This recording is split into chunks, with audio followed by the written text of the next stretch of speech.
அனைவருக்கும் அன்பான வணக்கம். சென்னிமலை வேலவன் சேனலில் இன்றைக்கான பதிவு என்னன்னு பார்த்தீங்க அப்படின்னா, நான் 48 நாள் வேல்மாறல் படித்தேன்.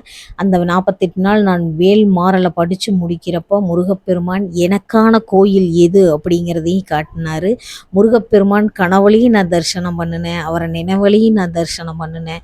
உள்ள முருகி மனமுருகி நீங்கள் வேண்டும் போது முருகப்பெருமான் செவி சாய்க்காமல் இருக்க மாட்டார். கண்டிப்பாக உங்களுக்கு காட்சி கொடுப்பார். இப்போ நம்ம ஒரு கஷ்டத்தில் போகிறோம், ஒரு வண்டியில் போயிட்டுருக்குறோம் அப்படின்னு பார்த்தீங்கன்னா, யாமருக்க பயமேன்னு போட்டு ஏதோ ஒரு வண்டி போகும், ஒரு வேல் போட்டு போகும், முருகன் படம் போட்டு போகும். அப்போவே முருகன் நம்மளுக்கு துணை இருக்கிறாரு அப்படிங்கிறத நீங்கள் உணர்ந்துக்கலாம். நான் வேல்மாறல் படித்து எனக்கான கோயில் முருகப்பெருமான் காட்டுனது எந்த கோயில்னு பார்த்தீங்கன்னா, சென்னிமலை முருகன் கோயிலுக்கு தான் எனக்கு காட்டினார். நான் அங்கே போனப்போவே முருகா இது எனக்கான கோயிலான்னு நான் மனசுக்குள்ளே நினச்சிக்கிட்டப்போ சேவல் கூவுச்சு அந்த கோயிலில். அந்த அதிசயம் என்னோடய வாழ்க்கையில் நடந்துச்சு. அதை உங்கள்கிட்ட மட்டும்தான் இப்போ நான் விவரிக்கிறேன். ஏன்னா வாரியார் சுவாமிகள் அடிக்கடி சொல்லுவாங்க, சிற்றின்பத்தை வெளியில் சொல்லக்கூடாது அப்படின்னு. சரி, எல்லாருமே இன்றைக்கி மக்கள் எல்லாருமே வேல்மாறல் படிக்கிறாங்க. அந்த வேல்மாறல் படிக்கிறவங்களுக்கு எல்லாம் என்ன நன்மை நடக்குதுன்னு எல்லாத்துக்கும் தெரியணுமல்லங்க. தெரிஞ்சால் தானே எல்லாருமே வேல்மாறல் படிப்பாங்க. அப்படிங்கிறதுக்காகத்தான் இதை நான் சொல்கிறேன். நான் உள்ளே போய் முருகப்பெருமானை வழிபடும் போது எனக்கான கோயில் இதுதான் முருகான்னு நான் மனசுக்குள்ளே நினச்சப்போ பள்ளி சைனம் சொல்லி சேவல் கூவுச்சுங்க. அதனால எனக்கான கோயில் சென்னிமலை முருகன் கோயில்னு தான் நான் முடிவு பண்ணிட்டேன். சென்னிமலை அப்படின்னாலே பார்த்தீங்கன்னா, தன்னைத்தானே பூஜித்து கொண்ட ஒரு அற்புதமான திருத்தலம்.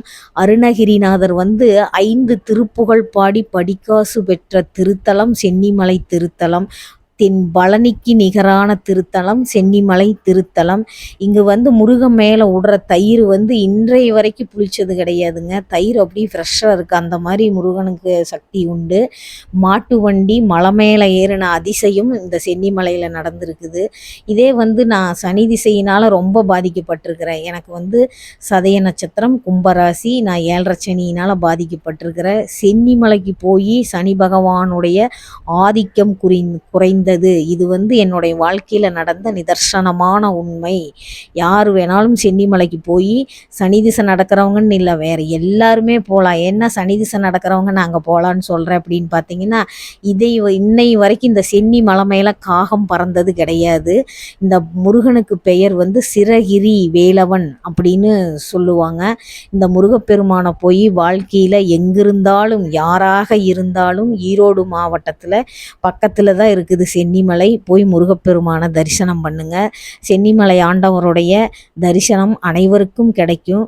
முருகனுடைய புகழ் எண்ணற்றது பரவி கிடக்குது. இப்போ எல்லாமே பார்த்திங்கன்னா நிறைய பேர் வேல்மாறல் படிக்க ஆரம்பிச்சிருக்கிறாங்க. வேல்மாறல் மட்டும் இல்லைங்க, கந்த சஷ்டி, கந்தர் அலங்காரம், கந்தர் அனுபூதி, கந்த புராணம் இது எல்லாமே படிங்க. முருகப்பெருமான் உங்களுக்கு அருள் புரிவார். அதை விட அருணகிரிநாத பெருமான் முருகனையே கனவழியும் நினவழியும் பார்த்தது மட்டும் இல்லாமல் முருகனோட நேரடியாக பேசின ஒரு பாக்கியத்தை பெற்றவர் அருணகிரிநாதர். அருணகிரிநாத பெருமானையும் கும்பிடுங்க, வள்ளல் வாரியார் சுவாமி அவர்களையும் கும்பிடுங்க. முருகன் அப்படி வழிபட்டவர் வாரியார் சுவாமி. முருகன் தன் கூடவே இருக்கிறதா உணர்ந்தவர்.